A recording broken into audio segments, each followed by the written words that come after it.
ठीक, शुरू अस्सलाम कर। वालेकुम, नमस्कार, सत श्री अकाल एंड गुड इवनिंग। मैं हूं आरज़ू काज़मी और आप देख रहे हैं पॉइंट ऑफ व्यू। हमें जी ज्वाइन किया है साजिद तारड़ साहब ने, आप सब सर को जानते हैं और आज हम बड़ा एक एम्बैरेसिंग टॉपिक लेकर आए हैं। सबसे पहले बहुत शुक्रिया सर कि आज आपने ज्वाइन किया। Thank you Aarzoo, thank you so much. और सर आप जानते ही हैं कि मैं सऊदी अरेबिया की बात कर रही हूँ और जिस तरह से कल इमरान खान के फॉलोअर्स ने जो हरकत कल की है बहुत एम्बैरेसिंग है। और इसका कोई माफी नहीं होनी चाहिए इसकी। आप क्या कहते हैं? देखिए, मैं थोड़ा सा आपके देखने वालों की याददाश्त थोड़ी सी लेके जाना चाहूंगा पीछे हिस्ट्री में, कि एक दफा मरियम नवाज साहिबा ने जाके सफदर साहब के साथ कायदे मजार पे गए थे हाजिरी देने। तो वहां किसी ने कोई नारा लगाया था, तो किस तरीके से उसको क्रिटिसाइज किया गया था कि इन्होंने कायदे आजम के मजार कायद की बेहुरमती की। लेकिन आज जो हुआ है वो जो आपने देखा है, मैं एक बहसीत मुसलमान शर्मिंदा हूँ। और मैं वहां कई दफा गया हूँ। मैंने अपना हर उम्रा जो है वो मैं मदीना से शुरू करता हूँ, मेरी अकीदत है। और उन हरमैन की बेहुरमती करना, मैं समझता हूँ कि ये इसकी इसकी सजा जजा वो तो अल्लाह के हाथ में है। ये जो चोर चोर करते हैं, अदालतें तो उन्हें प्रूव नहीं कर सकी चोर, और खुदा की अदालत पे इन्हें यकीन नहीं है, और वहां बार बार इन्होंने चोर किया। और जो खासकर मरियम औरंगजेब साहिबा के लिए जो अल्फाजात वहां पे मस्जिद नबी के अंदर इस्तेमाल किए गए हैं, मैं समझता हूँ कि खौफ आना चाहिए कि इसकी सजा जब मिलेगी, खुदा का कहर जब उतरेगा तो क्या होगा। बिल्कुल मैं ये हमेशा समझता हूँ आरजू के, हमने हमेशा इस्लाम को समझने की कोशिश नहीं की। हम जो लोग सब कॉन्टिनेंट में रहते हैं, हमारे लिए ये एक फॉरेन रिलीजन था, बाहर से आया था। हमने इसको कभी समझने की कोशिश नहीं की, और उसी का मुजाहरा इन्होंने किया मस्जिद नबी में। और मेरा एक और इन्हीं लोगों के लिए मैं मेरा एक दफा जरा मोहम्मद बिन सलमान के खिलाफ वहां खड़े होकर नारा लगा के दिखाएं। इन्होंने जो चोर चोर करने वाले थे, जो कुछ अब तो खैर तफसीलात सामने आ रही हैं कि ये लोग लंदन से, और ये बड़ी प्लानिंग के जरिए सब कुछ किया गया है। लेकिन इनको किसी ने ये नहीं समझाया कि आपके कायल का जो टारगेट है वो वही रियासत मदीना है।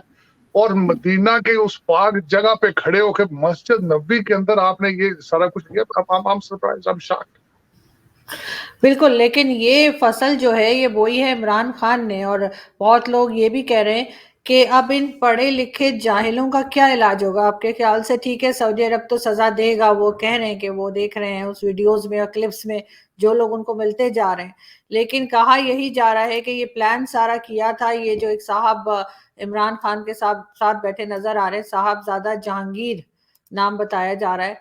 और इनका सब कुछ प्लान किया हुआ था। और उसके बाद ये उस जगह पे भी कल नजर आए हैं और लोगों को भड़काते हुए। साथ साथ शेख रशीद ने भी बड़ी तारीफें की हैं, फवाद चौधरी भी तारीफ कर रहे हैं लोगों की। और ये सब कुछ किस तरफ कोई सियासत जा रही है?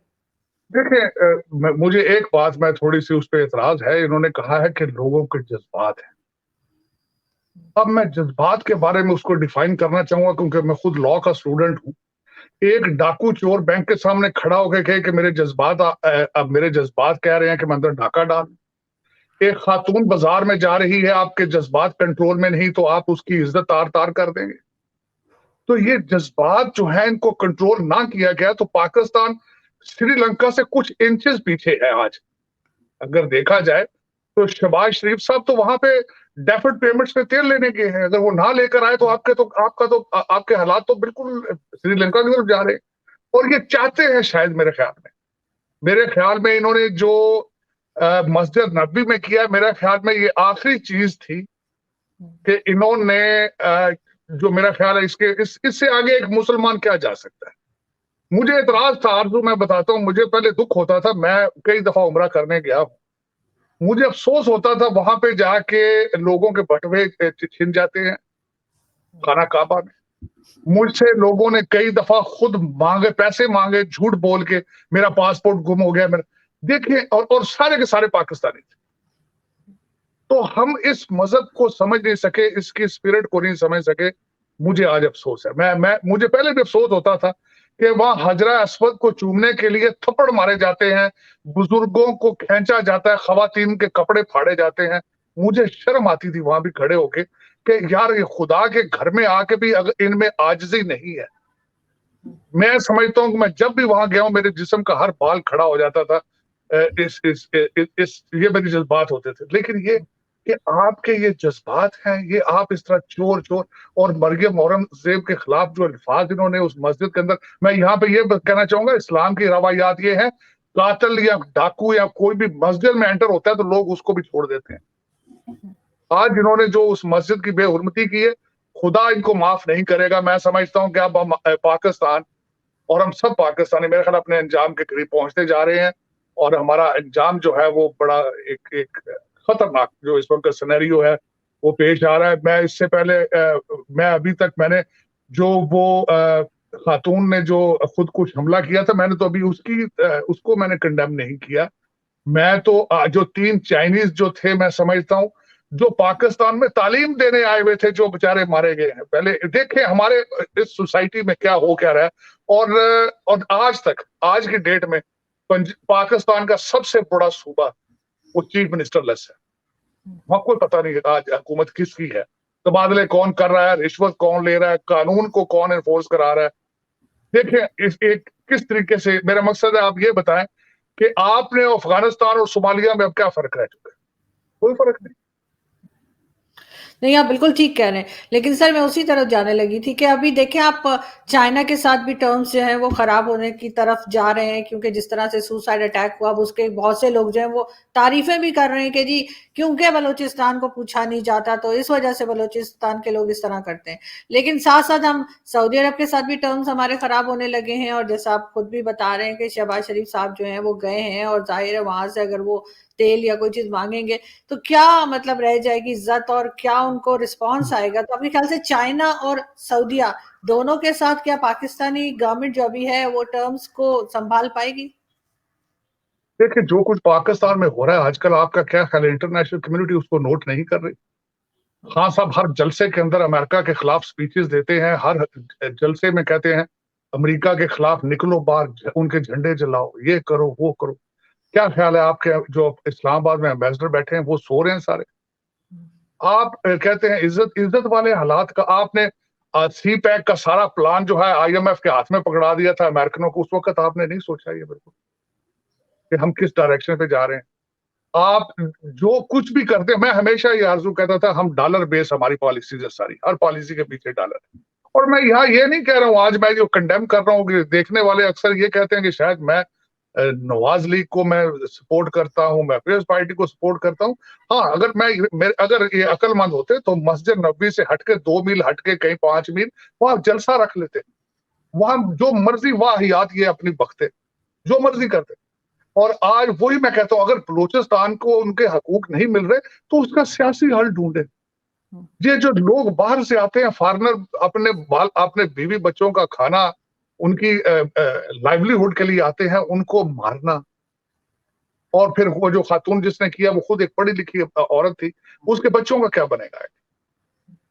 मेरा एक एक ऐसा ये हमारे लोगों को मैं मुझे तो वो अमेज कर देते हैं ऐसे हम ऐसे अब जा रहे हैं डायरेक्शन पर कि दुख होता है, अफसोस होता है क्योंकि मादरे मिल्लत है, दूसरी दुनिया तरक्की की तरफ जा रही है, आप पस्ती की तरफ आपका सफर हो ही नहीं रहा। आप कितना नीचे जाना चाहेंगे, कितना कहां तक जाएंगे कि आपने रियासत मदीना के अंदर जाके मदीना शहर के अंदर जो कुछ किया है ये कोई मुसलमान, मैं आप कहता हूं इस्लाम को छोड़े, मैं समझता हूं दुनिया के किसी मजहब की इबादत गाह की एक रिस्पेक्ट होती है, एक तकद्दस होता है और हमारा मजहब जो है वो तो शुरू ही वहां से हुआ है और आपने जाके उसकी बेस पर इस तरह का मुजाहरा किया। मैं कहता हूँ जरा निकल, मैं वही तो कह रहा हूँ कि इतने दलेर है तो जरा मोहम्मद बिन सलमान के खिलाफ जरा 2 गालियां निकाल के दिखाया वहां, लग पता जाएगा। सिर्फ सिर्फ नाम ही ले लेंगे तो काफ़ी है, इनकी गर्दनें उड़ा देंगे वो, जिस वही तो तरह मैं का कह रहा उनका हूँ कानून है। बिल्कुल। बिल्कुल। और पहले अभी इनको भी सर रफीक देखे आप वहां पे जाए रफीक मस्कीन आपको थर्ड क्लास ह्यूमन समझा जाता है। हुँ। एयरपोर्ट पे आप सऊदी अरेबिया पे उतरते हैं with your passport Pakistani passport, बल्कि मेरे पास अमेरिकन पासपोर्ट है लेकिन मुझे वो एज ए पाकिस्तानी वो तजलील करते हैं आप सोच नहीं सकते। आपके लिए उन्होंने बिल्कुल अलकाबाद अलग रखे हुए हैं, मस्कीन, गरीब, इस तरह के अल्फाज आपको कहते हैं, थर्ड क्लास ह्यूमन आपको समझते हैं, और आपने फिर वही जाके वो किया है। वो तो क्या आप इसका, इस पे जितना भी अफसोस है, मैं मुस्लिम, मैं समझता हूँ हमारी दुनिया वहीं से शुरू होती है, वहीं खत्म हो जाती है। एक मुसलमान के लिए इनको शर्मो हया नहीं है कि इन्होंने वहां जाके भी वो किया है। भाई ठीक है, चोर है, उनको 2 मील बाहर जाके जलसा कर लो, उनके ऊपर केसेस करो, तुम्हारी अदालतें तो उनको चोर प्रूव नहीं कर पाई अभी तक। तुम कौन होते हो? खुदा की अदालत, अब खुदा की अदालत से भी बड़ी अदालत इन्होंने लगा ली है, चोर चोर। और मरियम औरंगजेब के खिलाफ जो अल्फाजात इस्तेमाल किए, और एक आपने शायद वो वीडियो ने देखी कि एक हमारे उसमें पाकिस्तानी पठान भाई है, वो कहते हैं हम इनको नमाज भी नहीं पढ़ने देंगे, नौज बिल्ला। बिल्कुल। उनकी वायरल हो चुकी है वीडियो कि हम इनको नमाज भी नहीं पढ़ने। यार तुम खुदा हो, खुदा की जमीन पे तुम्हारा कंट्रोल है, तुम नमाज भी नहीं किसी को पढ़ने दोगे? तुम कितने बड़े दजाल हो। नौज और बिल्ला। अब मैं ये सर अब सब ये पकड़े जाएंगे, और उन्होंने कहा है कि वो तकरीबन 60,000 रियाल इनके ऊपर जुर्माना लगाएंगे, 5 साल की सजा होगी, और उसके बाद इनको बाहर निकाल देंगे। वो सऊदी अरब से कभी मतलब इस काबिल नहीं होंगे कि कभी भी दोबारा सऊदीया जा सके। ये सब अपनी जॉब से भी जाएंगे। इसका जिम्मेदार कौन है? इमरान खान इनका घर चलाएंगे? क्या होगा? देखिए, इस वक्त जो जिस तरह की जबान जलसों में इस्तेमाल हो रही है, जो कहते हैं ना, आग के ऊपर जो पेट्रोल जलसों में फेंकते हैं, इसके जिम्मेदार तो यही है। अगर जवाब लेना चाहिए तो इनसे लेना चाहिए, हिसाब लेना चाहिए तो इनसे लेना चाहिए। जो जलसों में खड़े होके कहते हैं कि बाहर निकलो, आग लगा दो, इनको छोड़ना नहीं है, इनके बच्चों के रिश्ते नहीं होने देने, इनके स्कूलों में घेराव करो इनके बच्चों का। वो आग तो वही लगा रहे हैं, किस डायरेक्शन पे लेके जा रहे हैं ये। लेकिन देखिए, मुझे एक एक जो सबसे ज्यादा तशवीश है, जिनको वो मुखातब हर जलसे में करते हैं, वो कहते हैं कि जी अगर आपसे गलती हो गई तो गलती ठीक कर लें, आप न्यूट्रल नहीं हो सकते। अगर वो खिताब उनको करते हैं इनडायरेक्टली, तो वो इनसे डील क्यों नहीं करते, लेकर जो वो आए थे इनको। अब पाकिस्तान की सालमियत की कस्में उठाई हैं उन्होंने, ओथ उठाया पाकिस्तान की सालमियत के लिए, तो खड़े क्यों नहीं होते पाकिस्तान की सालमियत के लिए? कौन रोक रहा है उनको? अभी तो आज तक ये सारे जो पीटीआई वाले लाडले हैं, कोई और पार्टी मुझे ये बताया इस तरह के अल्फाज इस्तेमाल करे अब तक क्या होना था। तो इनको क्यों छोड़ रखा है सर? इनका मेरे समय सॉफ्टवेयर सवाल अपडेट क्यों नहीं इनका भी सॉफ्टवेयर अपडेट हो जाना मैं, चाहिए, या वो मैं, इस मैं, इंतजार में है कि इमरान खान जो डी चौक पहुंचने की बात कर रहे हैं, क्या वहां जाकर होगा, या फिर कोई केस ऐसा मजबूत इनके खिलाफ आएगा जिससे ये पकड़े मैं जाएंगे? मैं हमेशा ये कह चुका हूं, खुदारा रोको इन चीजों को, इससे पहले कि बहुत लेट हो जाए, इससे पहले कि बहुत लेट हो जाए। रोको इन चीजों को, और लेट होता जा रहा है। आप श्रीलंका से फ्यू इंचेस अवे हैं। आपके पास में जो फॉरेन रिजर्व पड़े हैं, वो बाहर के लोगों के, सऊदी अरेबिया 72 घंटे के अंदर अंदर आपसे पैसे वापस ले सकता है। और आपके पास ना तेल के पैसे हैं ना पेट्रोल के। सऊदी इस वक्त श्रीलंका में 20-20 घंटे लोड शेडिंग है। वहां पे उनके बोर्ड ऑफ एजुकेशन बंद हो चुका है कि उनके पास पेपर नहीं है। उनके वहां पे उनकी एक्सपोर्ट इंपोर्ट हर चीज बंद हो चुकी है। तो आप कितना दूर हैं उस चीजों से? आप बहुत नजदीक। आपके लोग तो पैसे लेके, तो ये जो हमारे जो नए दौलती है, नए जो अरबपति बने थे, वो तो बड़ी देर से पैसे लेके भाग रहे हैं वहां से। आप देख ही रही होगी, आपके अभी ये लौंडे लपाड़े तो बिल्कुल निकल रहे हैं, वन वे टिकटें इनकी जेबों में। लेकिन मैं हैरान हूं कि जो जो जो डिसीजन मेकर है, वो इस चीज को इतनी ढील क्यों दे रहे हैं। क्या मैंने आपको पिछली दफा भी कहा था कि इस वक्त जो मुझे नजर आता है इन हालात में, इनको ऑक्सीजन कहीं ना कहीं से मिल रही है, इनको कहीं ना कहीं से सपोर्ट मिल रही है, जिसकी वजह से ये पाकिस्तान पे दरपे है कि हमने छोड़ना नहीं है इसको।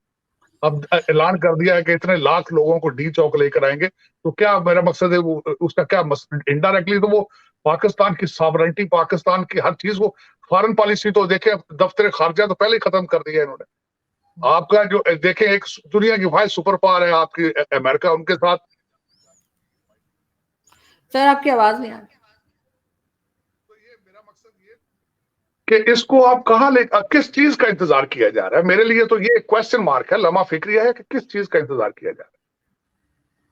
नहीं, आप बिल्कुल ठीक कह रहे हैं, लेकिन फिर भी सर मैं यही कहूंगी लास्ट में कि इस चीज को बहुत जल्दी ही जो है एस्टेब्लिशमेंट को देखना चाहिए, क्योंकि एस्टेब्लिशमेंट ही हर चीज की जिम्मेदार हमारे यहाँ मानी जाती है, गवर्नमेंट्स लाने में, ले जाने में। लेकिन इमरान खान का फ्यूचर क्या नजर आ रहा है? इस तरह से करके आपको लगता है कि अगर जल्दी इलेक्शंस हो गए तो इमरान खान वापस आ पाएंगे? क्योंकि हमारे यहाँ वोटिंग का तो कोई मतलब होता नहीं है।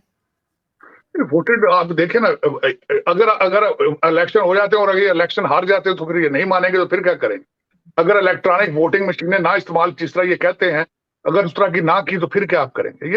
ये तो एक ऐसा मास्टर क्रिएट हो चुका है, जब तक इस बगैर सॉफ्टवेयर अपडेट करने के आप इसके बगैर इसको डील नहीं कर पाए। वो तो किसी चीज को मानने के लिए तैयार ही नहीं है। इलेक्शन को किस तरह मानेंगे? वो सिर्फ हुकूमत चाहते हैं, इलेक्शन नहीं चाहते। बिल्कुल, लेकिन साथ-साथ सर इनको जैसे आप कह रहे हैं कि कोई ना कोई साथ दे रहा है, तो शेख रशीद साथ नज़र आ रहे हैं, फवाद चौधरी अभी तक साथ दे रहे हैं, वाह-वाह कर रहे हैं, जो कुछ सऊदी अरेबिया में हुआ उसके ऊपर। क्या आपको लगता है कि कोई अदालत कोई नोटिस लेगी इस बात का? चाहिए, मैं समझता हूँ कि इनका रेफरेंस होना चाहिए, इनको जवाबदेह इनके ऊपर केसेस, खासकर जो अभी सोच ही रहे हैं कि वो आर्टिकल 6 को लगाया जाएगा, लेकिन उस पर प्रोसीडिंग जल्दी करनी चाहिए। इनसे पूछना चाहिए कि आप इतनी नफरतें या ये सारा कुछ जो है, ये क्यों इतना आप ये इंतशार फैलाने की कोशिश कर रहे हैं? इसका सवाल तो होना चाहिए। बिल्कुल, आप ठीक कह रहे हैं। बहुत शुक्रिया सर कि आपने आज बात जॉइन किया। Thank you so much. जल्दी आपसे फिर मुलाकात होगी। थैंक है। यू।